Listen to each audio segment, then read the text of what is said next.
I remember the moment where Paul Heyman was just like talking, and then all of a sudden the camera cut to Roman. That's when I knew it was gonna start to click. And I was thinking to myself, screaming at TV, why did you not do this years ago? Literally, why did you not do something like this years ago?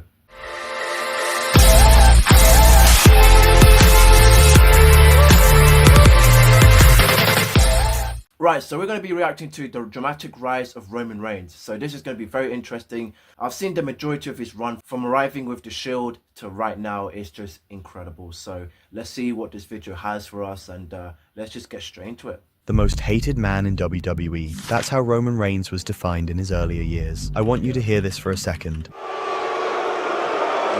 I know. These boos continued for 10 straight minutes. I'm sorry to pause so early into the video, but literally, even when I was there, I remember, like, I was thinking, bro, like, around 2014-15, this guy should be, like, a heel or something, you know what I mean? Like, imagine he'd be the biggest superstar, but Vince didn't see it that way, did he? Action might have been good for a villain in wrestling, but for Roman Reigns, it was probably the worst night of his life. Imagine the trauma of standing in the ring, facing a sea of fans who seem to despise you. For Roman, this wasn't just a one-time event, it was a recurring nightmare. Roman Reigns had to have suffered trauma for a long time, and his rise from this is something that needs to be talked about. But why was he hated so much? And what did he do to turn that hate into love from the fans? Many think that it's because of his heel turn, but it isn't just that. There's much more to it. Reigns first emerged on the scene as part of The Shield, a dominant trio that quickly became fan favorites. As the silent character who kicked ass, Roman was initially liked by the fans. However, he was often outshined by his fellow Shield members, Seth Rollins and Dean Ambrose. But when WWE decided to push him as a solo star, things took a turn. When the Shield had their breakup, WWE had big plans for Roman, but I will never forget the day when Seth Rollins betrayed the Shield. I went crazy. Me and my mates were watching at the time. Like, we couldn't even believe it. We went ballistics. It was like, how could you do this? You know what I mean? Like, we were just like, wow. We didn't even see that coming at all. You know what I mean? But yeah, it's just crazy, man. the transition wasn't smooth. WWE's attempts to push him as the next John Cena were met with resistance. Fans felt he was being pushed too hard, too fast. Key feuds with stars like Brock Lesnar and Triple H were supposed to elevate him, but instead they highlighted the disconnect between Yeah, that's the reason why people didn't really like Roman Reigns as a, you know, as the top guy, because like literally Vince was trying so hard to push him as a babyface down their throats. You know, it just wasn't working, you know what I mean? Like, I don't think it's his fault, but at the same time, he just wasn't ready just yet. Or they could have just like slowly done him as a heel or something, but you know what I mean? Even the Royal Rumble when, Roman won, I think 2015, I think. And then The Rock came out and they celebrated and the fans still boo. You think The Rock comes out, oh, you know, everyone's going to be cheering. Nope, that didn't happen. They were booing him as well. So, you know what I mean? Including myself. I'm not saying, oh, I wasn't doing it. I was doing it myself. Okay, so. WWE vision and the fans' desires, but it all started from that one infamous night. The exact night the fans started to hate him was the 2015 Royal Rumble. Roman won the match, but the crowd reaction was overwhelmingly negative. Fans felt their voices were being ignored, and the more WWE tried to make him the hero, the more the audience resisted. But what was it about Roman that sparked such a strong reaction? It was a combination of his look, his wrestling style, and the perception that he hadn't earned his spot. Fans wanted to see a more organic rise to the top, more like a Daniel Bryan at the time. Daniel Bryan's rise was seen as a grassroots movement, with fans rallying behind him due to his underdog status and undeniable in-ring talent. In contrast, Roman's push felt manufactured, leading to a yeah, I mean, that Daniel Bryan run, like, literally, that was just insane. When all the fans came in, it was like, yes, yes, yes.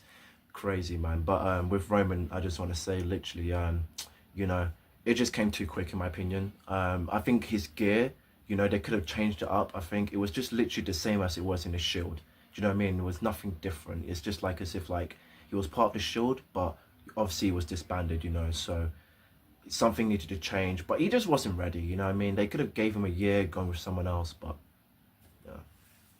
Disconnect. Additionally, Roman's scripted promos and limited moveset were often criticized, making it harder for fans to connect with him. The 2015 Royal Rumble also saw the elimination of fan favorites like Bryan early on, which further fueled the backlash against Roman. This event highlighted a significant issue in WWE. I think they even booed Rey Mysterio as well.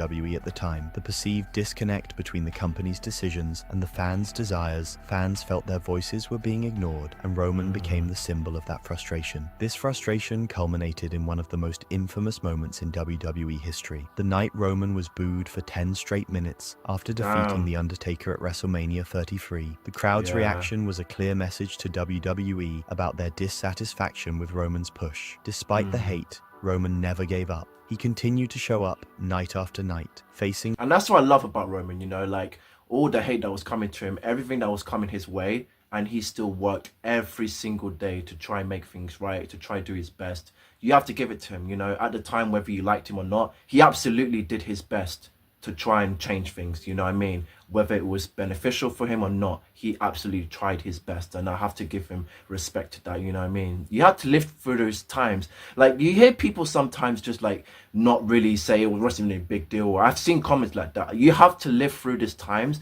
and actually be connected to the WWE, you know, product at the time to understand how bad it was during Vince's later years, let's just say, you know, and Roman himself being positioned as a talent to be top when it wasn't ready. You had to be there to understand it. It was absolutely insane. So the boos and the jeers, but how did he manage to turn things around? The turning point came with his heel turn. By embracing the role of the villain, Roman was able to showcase his true potential. However, it wasn't just the heel turn that changed everything. His resilience, his ability to adapt, and his undeniable talent played crucial roles in his transformation from the most hated to one of the most beloved figures in WWE. Roman's heel run as the Tribal Chief was a game changer, but what made this character so genius? It wasn't just the shift to a villainous role, it was the depth and complexity he brought to it. As the Tribal Chief, Roman embraced his heritage, demanding respect and loyalty from his family and the WWE universe. Like when he came back, and then like I remember the moment where Paul Heyman was just like talking, and then all of a sudden the camera cut to Roman. That's when I knew it was gonna start to click. And I was thinking to myself, screaming at TV, why did you not do this years ago? Literally, why did you not do something like this years ago? You could have done this years ago. Literally, like, he could have been even bigger and more respected. But at least we got that. That's what Vince wanted, but it's like, bro, you should have done that way before 2020, you know what I mean? I'm not trying to be a dick and being like, you know, complaining, but I'm just saying, you guys can see as well, he could have been presented in that way. Like, it could have been much earlier than 2020, but hey. This wasn't just a character, it was a persona that resonated deeply with fans. Modern wrestling fans love villains more than faces, because villains are often more charismatic and unpredictable. They bring a level of excitement and intrigue that heroes sometimes lack. The Tribal Chief persona was meticulously crafted, drawing inspiration from various sources. Paul Heyman, who played a crucial role in shaping this character, revealed that the inspiration came from Marlon Brando's character in Apocalypse Now. This character, Colonel Kurtz, was a feared leader who commanded respect and loyalty, much like Roman's Tribal Chief. This added a layer of gravitas and intensity to Roman's character, making him more than just a typical villain. Roman's alignment with Paul Heyman was another masterstroke. Heyman, known for his exceptional mic skills and managerial prowess, provided the perfect mouthpiece for Roman. This partnership allowed Roman to focus on his in-ring performance, while Heyman handled the promos, adding a new dimension to his character. The dynamic between... Like, literally, that was just another thing that helped Roman as well, with Paul Heyman being that mouthpiece, you know, doing all this and that and stuff like that. Like, that just, like, made the partnership of Roman and Paul Heyman a success. Some people even say it's better than Paul Heyman and Brock Lesnar. Some people say it might be better than Paul Heyman and CM Punk, which I think it is, obviously. But, you know what I mean? Like, for me, Paul Heyman and Brock will always be Paul Heyman and Brock. But Roman and Paul, hey, listen, you can't complain about that. If someone says these two over Brock, you can't really complain about that, you know what I mean? So...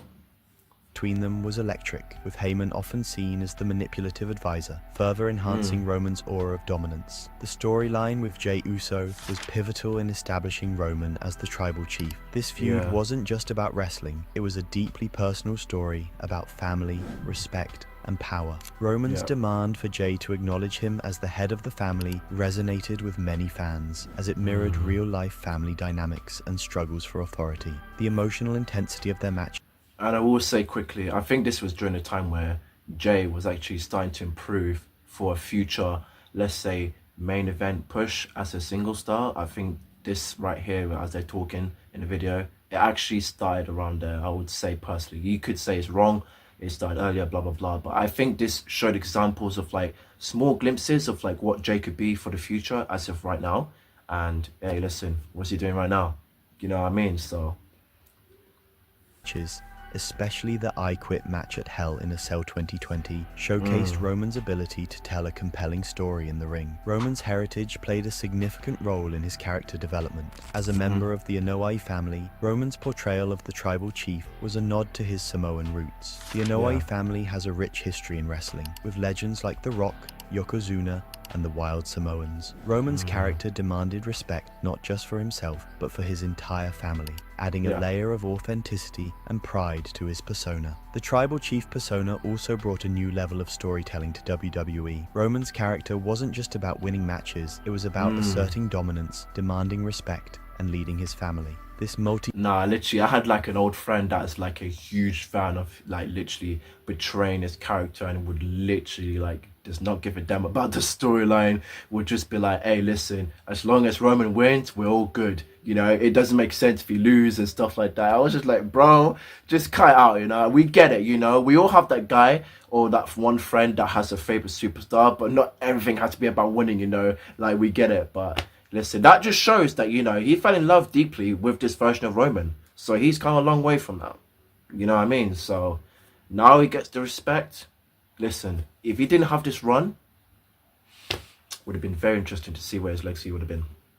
multi-dimensional character allowed for intricate storylines and feuds, keeping fans engaged and invested in his journey. His interactions with other wrestlers, both allies and adversaries, were filled with tension and drama, making every segment he was involved in must-watch TV. But when did Roman Reigns truly achieve legendary status? The exact moment can be pinpointed to WrestleMania 37. Roman defended his Universal Championship in a triple threat match against Edge and Daniel Bryan. The match was a culmination of months of storytelling and intense rivalries. Roman's dominant performance, where he pinned both Edge and Bryan simultaneously, was a definitive statement. This victory wasn't just about retaining the title, it was about cementing his place at the top of WWE. The image of Roman standing tall with both opponents beneath him became iconic, symbolizing his reign as the undisputed leader of WWE. Roman's real-life battle with leukemia added another layer of depth to his character. Diagnosed in 2008 and again in 2018, Roman's public battle with the disease and his triumphant return to the ring showcased his resilience and strength. This real-life struggle, like, literally, I remember that time as well. Like, I don't think I cried, but it was very emotional, man. Like, I did not see it coming. I was like, whoa, like, I couldn't believe it. Like, I didn't know that he was battling with that for so long, and it was just like so heartbreaking, man. And obviously that was probably one of the reasons why that brought the fans more closer together as well. You know what I mean? Like, it's just like, damn, like, you know how much that has effects on so many people around the whole world. So when I saw him do that, it was just like, wow. In terms of like, from when I was watching wrestling during this time and stuff like that, it's like, that was probably one of the most heartbreaking moments I've ever seen. You know what I mean? Like, man, excluding deaths, but man, it's good to see the man healthy, made man. fans see him as more than just a wrestler. They saw him as a fighter who overcame tremendous odds. His return was not just a comeback, it was a testament to his determination and willpower, making his character even more compelling. But when did fans start to truly love and acknowledge Roman Reigns? The exact moment can be pinpointed to his return at WWE SummerSlam 2020. After taking a hiatus due to health concerns related to the COVID-19 pandemic, Roman made a surprise comeback, and the reaction was electric. This moment marked a significant turning point in his career and fan perception. Roman Reigns made his unexpected return at the end of the Universal Championship match between The Fiend Bray Wyatt and Braun Strowman. As the match concluded, Roman stormed the ring,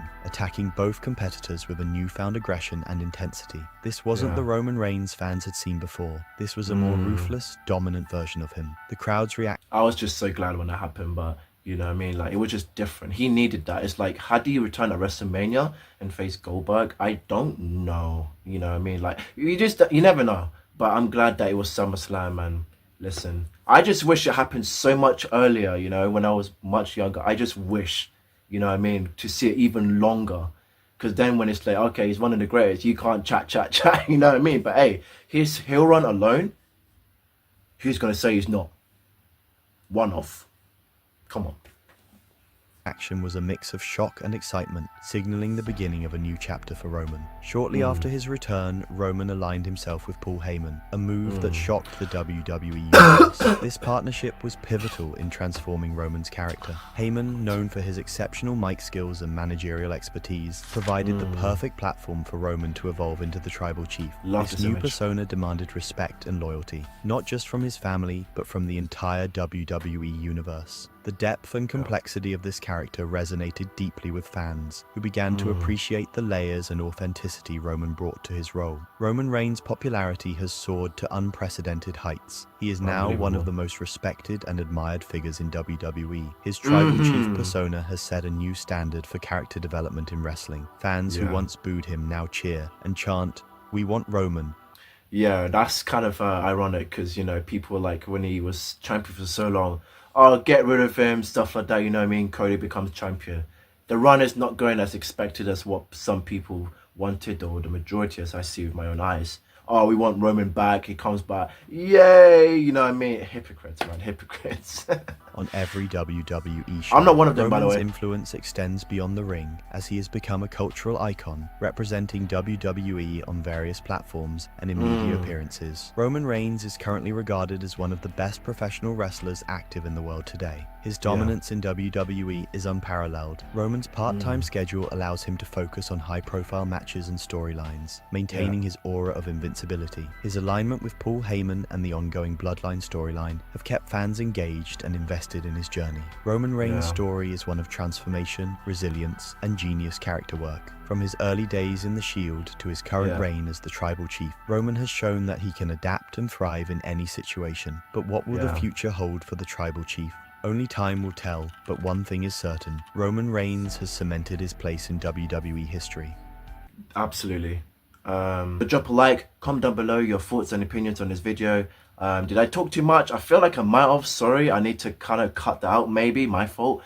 But yeah, it was kind of emotional watching Roman Reigns, you know what I mean? Like, but yeah, I'm going to go finish off the Vince McMahon documentary. I'm on episode 4 now, Attitude. So if you've seen it, you've seen it. I'm not going to say anything, you know, so I'm going to go finish the rest of his documentary. And yeah, and I'll see you guys in the next video. I don't know what I'm going to react to next, so if you've got any suggestions, let me know in the comment section down below. And yeah, I'll see you in the next video. It's been your boy Mr. 619. Peace out.